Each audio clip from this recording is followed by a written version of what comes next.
Présidente, Madame Véronique Louwagie.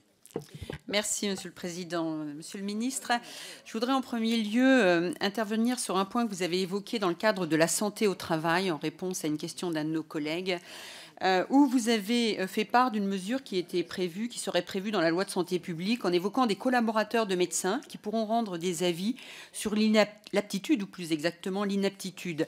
Alors, permettez-moi de douter de la pertinence d'une telle mesure. Est-ce que vous pouvez nous en dire un petit peu plus sur la nature du statut du collaborateur? Est-ce qu'il s'agit d'infirmier, d'aide-soignant? Qu'est-ce qu'un collaborateur de médecin? Je voudrais également réagir sur l'apprentissage par quelques points et vous demander notamment, vous avez évoqué la levée de freins non financiers et plus exactement quelles mesures peuvent être envisagées pour intervenir et diminuer le taux de rupture des contrats d'apprentissage. Nous avons un taux de rupture relativement élevé qui approche 25% et je crois que c'est un vrai souci au demeurant qui s'ajoute au faible nombre de contrats d'apprentissage.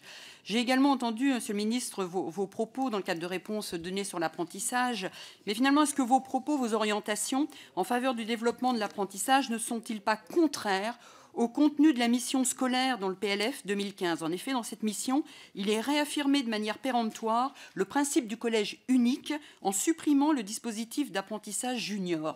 Donc là, véritablement, on occulte une initiation au monde professionnel pourtant indispensable à nos jeunes.